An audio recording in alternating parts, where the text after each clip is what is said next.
अस्सलामुअलैकुम दोस्तों, मैं हूं अब्दुल मोइज़ ख़ान और आप देख रहे हैं आपका अपना YouTube channel wizard of literature. दोस्तों, ये वीडियो हमारी विलियम शेक्सपियर पे होने वाली है। पिछली वीडियो में हमने एलिज़ाबेथन ड्रामा को डिस्कस किया है और तब हमने शेक्सपियर को माइनर से टच किया था। अब हम उसको डिटेल में डिस्कस करने वाले हैं। जिन्होंने वो वीडियो नहीं देखी वो पहले जाके वो वीडियो देखें, तब जाके विलियम शेक्सपियर उनको समझ आएगा। तो चलते हैं वीडियो की तरफ। वीडियो पर जाने से पहले जो नए हैं वो सब्सक्राइब कर लें और बेल आइकन को प्रेस कर लें।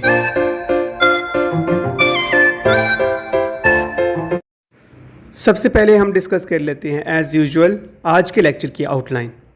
तो आज के लेक्चर में हम ये एरियाज़ कवर करने वाले हैं। सबसे पहले हम अर्ली लाइफ उसकी डिस्कस करेंगे, उसके बाद हम उसकी मैरिड लाइफ और उसकी फैमिली को डिस्कस करेंगे शेक्सपियर की। फिर हम उसकी लाइफ के जो लॉस्ट या मिसिंग ईयर्स थे उनको भी डिस्कस करेंगे। फिर हम उसके लिटरेरी वर्क्स और उन लिटरेरी वर्क्स में ड्रामा और पोइट्री दोनों को डिस्कस करेंगे। फिर हम उसकी जो लेटर लाइफ थी, रिटायरमेंट के बाद की जो ज़िंदगी थी और डेथ जो है उसको डिस्कस कर लेंगे। तो चलें स्टार्ट करते हैं। अर्ली लाइफ की बात की जाए तो शेक्सपियर अप्रैल 1564 में स्ट्रैटफोर्ड अपॉन एवन यूके में पैदा हुए। इनका पूरा नाम विलियम शेक्सपियर था। ये एक ग्लोवर के बेटे थे, मींस कि उनके जो फादर थे वो ग्लव्स बनाते थे। He has to make gloves to earn his livelihood. उसके बाद इसके 8 बहन भाई थे, मतलब 8वां ये था। 7 सिबलिंग्स थे इसके और ये तीसरे नंबर पे था। उसके बाद इन्होंने जो एजुकेशन ली वो बहुत ही एक्सीलेंट किस्म की थी और इनका जो मेन फोकस होता था इनके स्कूल का वो ग्रामर और लिटरेचर पे था। दैट्स वाई इनका लिटरेचर में शौक़ पैदा हुआ।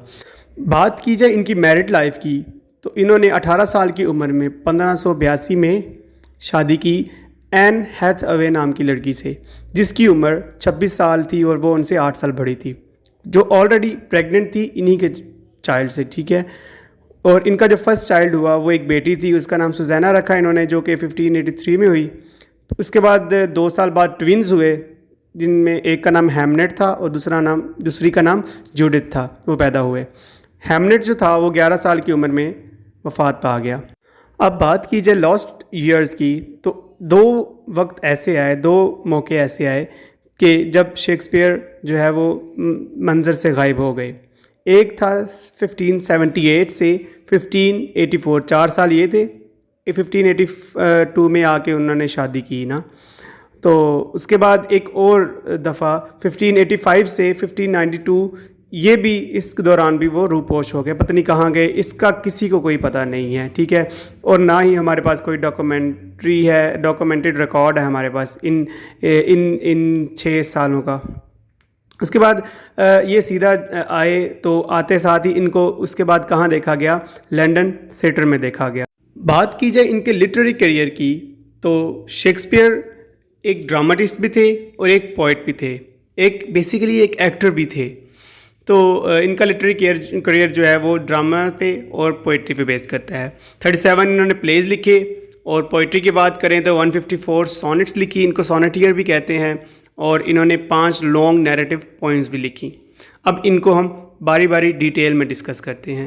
शेक्सपियर को एज अ ड्रामाटिस्ट देखा जाए तो हमें पता चलेगा कि हिस्ट्री ने इनसे पहले और इनके बाद कोई ऐसा प्ले राइट पैदा ही नहीं किया। इन्होंने टोटल 37 प्लेज लिखे और एक इनका जो प्ले है वो गुम हो गया था। कार्डिनियो उस प्ले का नाम था, वो लॉस्ट प्ले में शामिल होता है। टोटल 38 था लेकिन हमारे पास रिकॉर्ड 37 का है, तो हम हर कहीं 37 ही बताएंगे। ओके। अब इन 37 प्लेज में 17 कॉमेडीज़ थी, 10 ट्रेजेडीज़ थी और 10 जो थे वो हिस्टोरिक प्लेज थे। अब हम बारी बारी इन सब की एग्जाम्पल्स को देख लेते हैं। सबसे पहले बात करते हैं शेक्सपियर की कॉमेडीज़ की।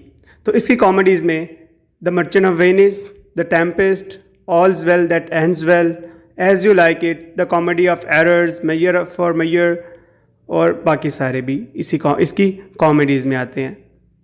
बात की जाए इसकी ट्रेजेडीज़ की तो उसमें हमारे पास हैमलेट आता है, किंग लियर आता है, जूलियस सीजर आता है, Macbeth, Othello, Romeo and Juliet, Antony and Cleopatra, Timon of Athens, Titus Andronicus आता है।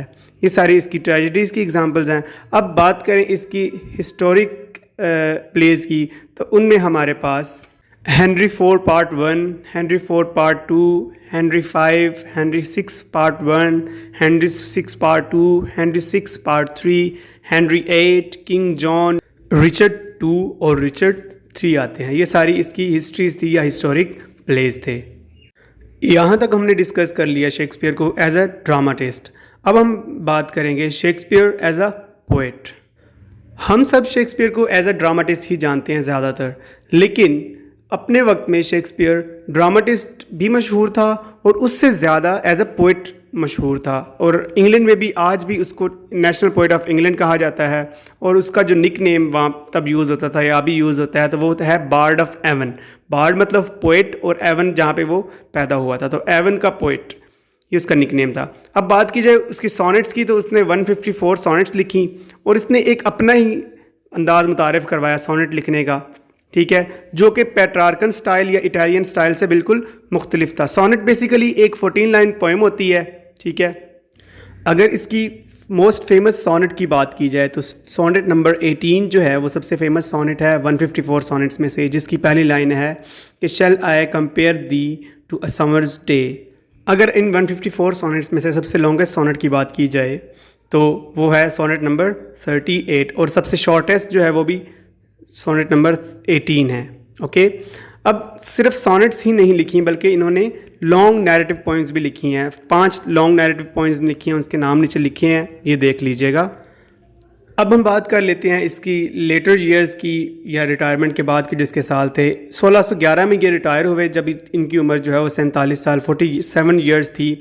फिर ये स्ट्रैटफोर्ड वापस आ गए, ठीक है, और एक कंट्री जेंटलमैन की ज़िंदगी गुजारने लग पड़े। अब इनका जो घर था स्ट्रैटफोर्ड में वो सबसे बड़ा घर था उस पूरे टाउन में, मतलब बहुत फेमस हो चुके थे, बहुत अमीर हो चुके थे। अब 1616 में इनकी डेथ हो गई, जबकि इनकी एज जो थी वो 52 ईयर्स थी।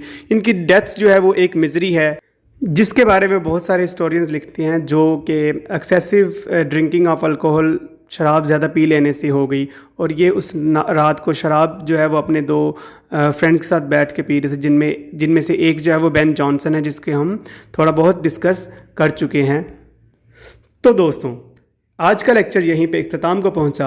अगर आपको कुछ भी समझ ना आया हो शेक्सपियर से रिलेटेड या कोई और क्वेरीज हों जो कुछ और समझना चाहते हो, तो हमें कमेंट सेक्शन में ज़रूर बताएं, हम आपको आंसर करेंगे। Otherwise you can email me to, my email is given.